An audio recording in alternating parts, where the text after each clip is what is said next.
Hola, en esta sesión vamos a estudiar y analizar diversas técnicas de filtrado.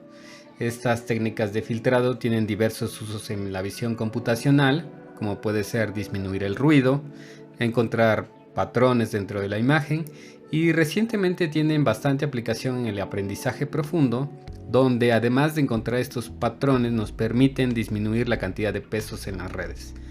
Así que, pues vamos a comenzar.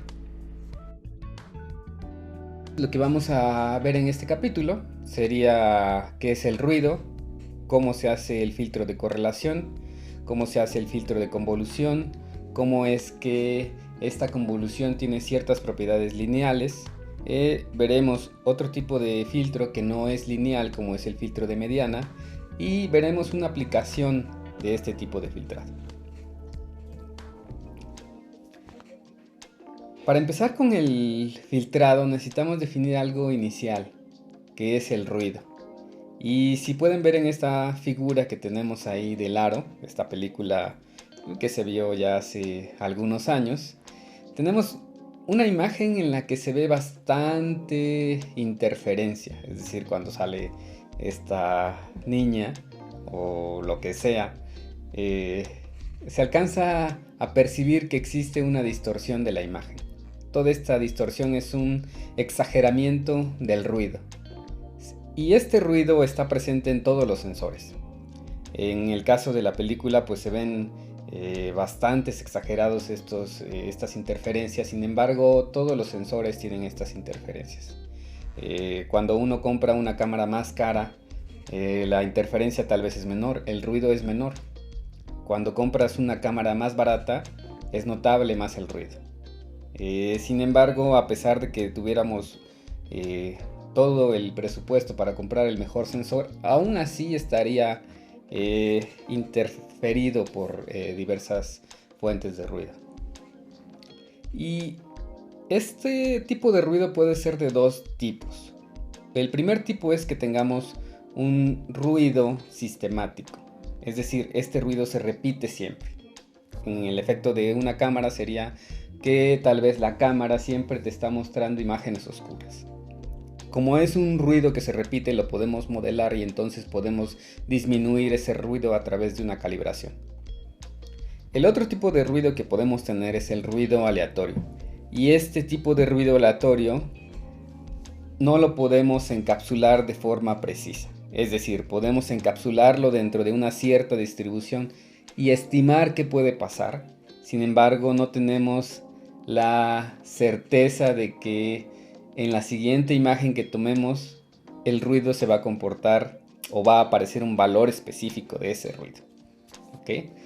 Por ejemplo, podría ser que hoy si tomamos una fotografía, esta fotografía esté modificada tal vez por radiación solar.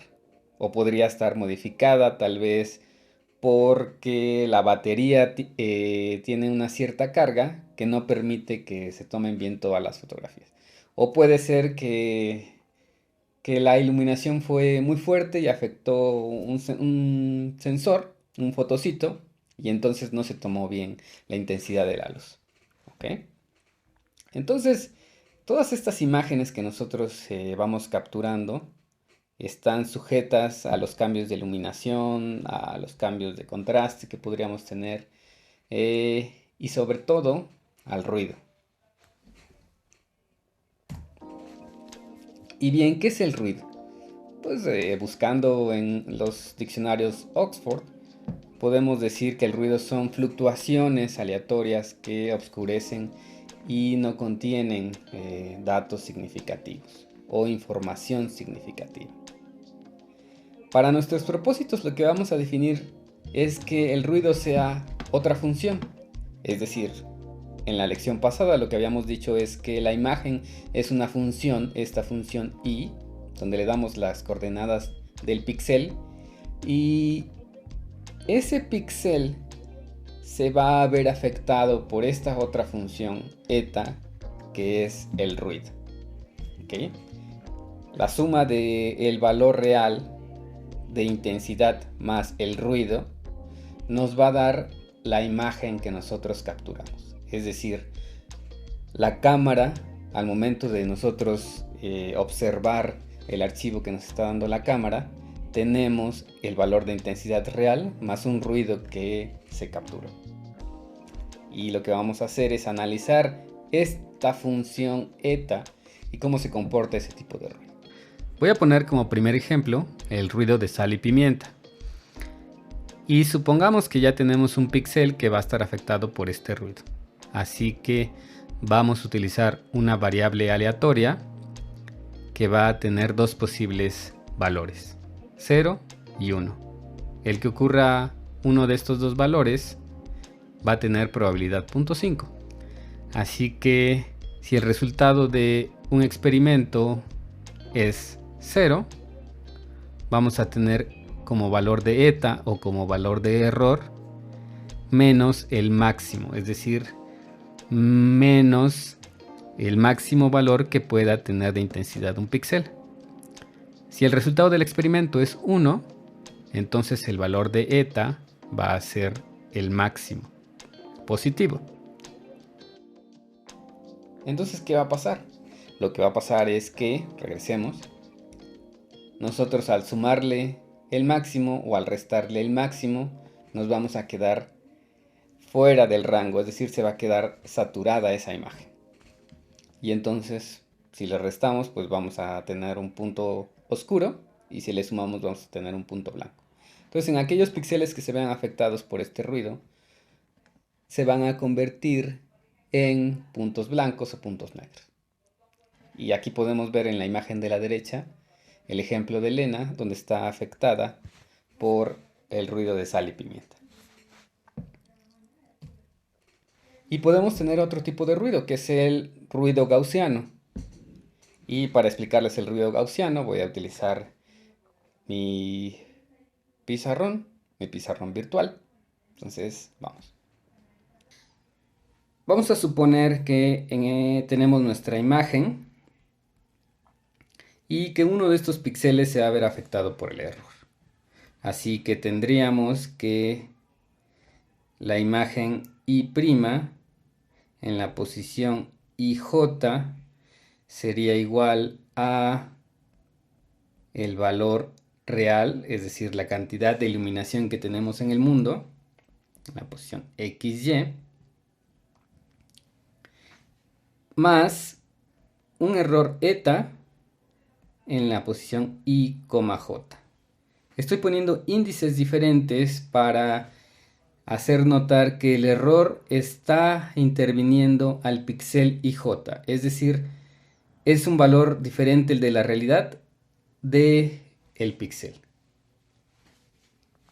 Así que este error que nosotros vamos a estar recibiendo en esta función eta va a estar caracterizado por una función gaussiana.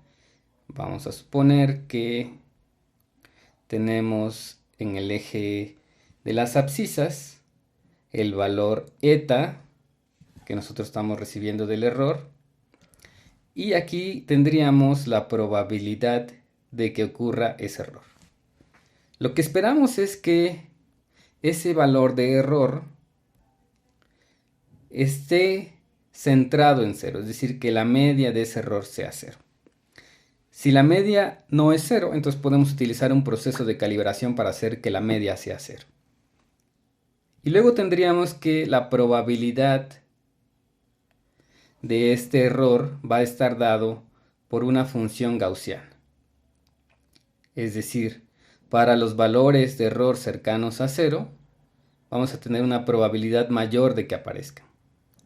Para los valores de error lejanos a 0, es decir, valores de intensidad bastante grandes, como tanto negativa como positivamente, van a tener una probabilidad pequeña de aparecer. Bien, ¿qué tan grande va a ser el error que podamos obtener? Va a depender de la varianza que tenemos en esta función gaussiana. ¿Okay? Entonces, para sensores que sean bastante precisos, esperamos tener una función gaussiana tal que la distribución es pequeña. Normalmente el error va a estar en estas partes, ¿ok? Va a estar muy cercano a cero. Cuando tengamos sensores económicos o pues no tan precisos, esperamos tener una distribución del error bastante amplia. Y entonces lo que tendríamos aquí es que esta varianza es bastante grande, ¿ok? Bastante grande con respecto de esta otra varianza que tenemos aquí. Bien. La pregunta que nos debemos hacer es ¿cómo podemos quitar ese ruido? Eso sería importante porque si podemos quitar el ruido, entonces podemos obtener la información del mundo real. De forma matemática podríamos hacer esto, es decir, la imagen con los valores reales sería igual a la imagen modificada prima menos el error. Y esto analíticamente es correcto. Sin embargo, el problema es que no conocemos eta, no conocemos cuál es el error de forma exacta. Como vimos, lo podemos modelar bajo una cierta distribución, sin embargo, el valor exacto que estamos obteniendo en ese momento no lo conocemos.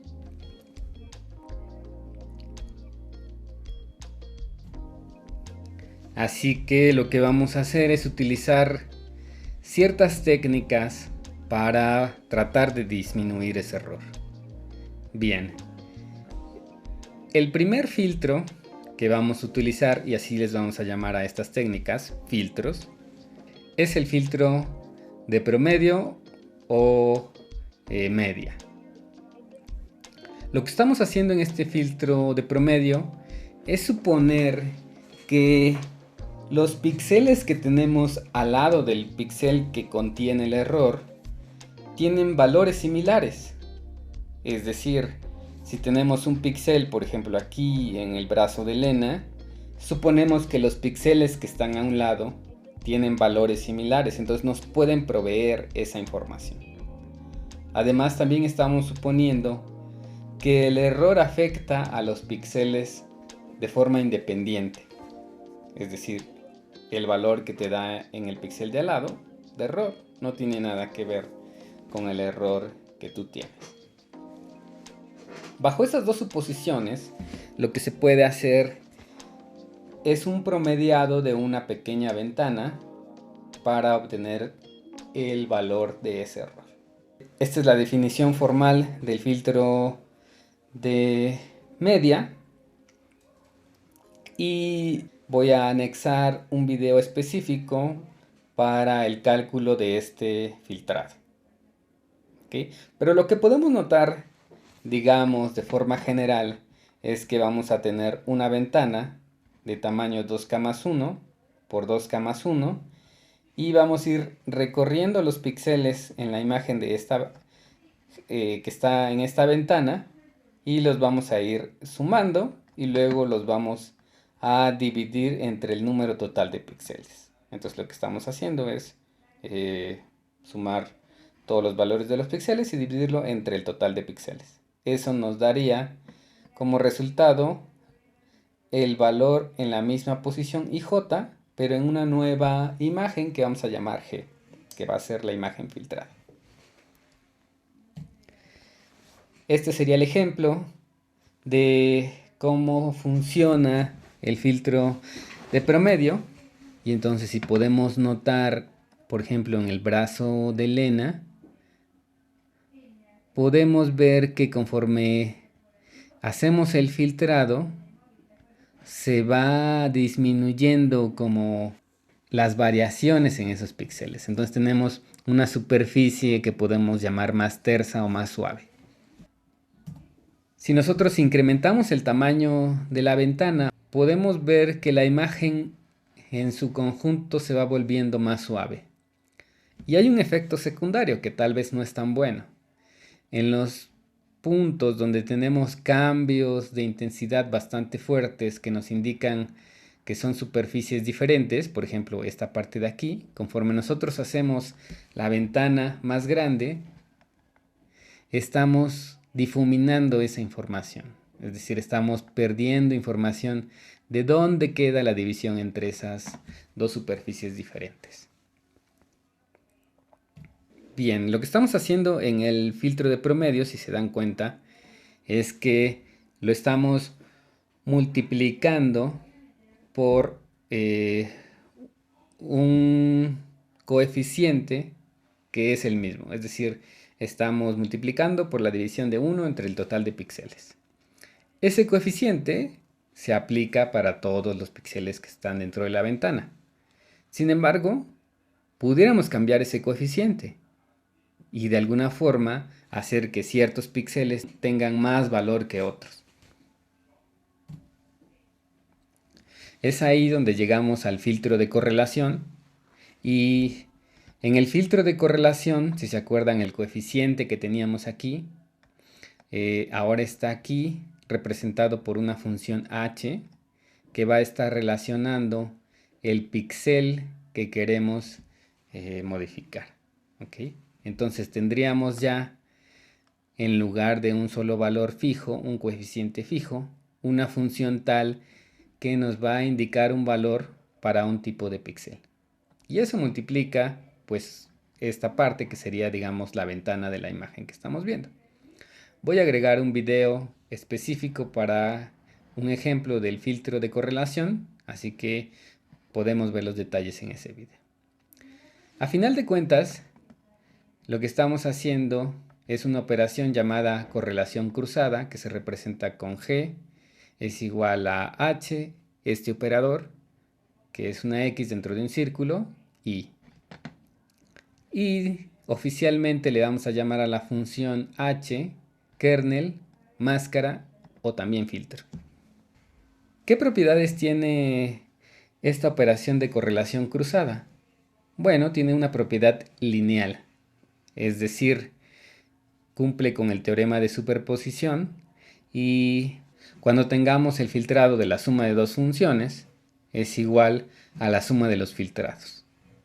Y si hacemos el filtrado de una imagen escalada, sería lo mismo a hacer la escala del filtrado. Hay una función que se le denomina función impulso, y vamos a ver esta función porque tiene una característica especial. Esta función impulso es una función idealizada tal que tiene un punto en el que es bastante alto, tal que el área total de la función es 1. Es decir, solo tenemos en un punto el valor más alto de 1 para que la integral de toda esta función sea 1.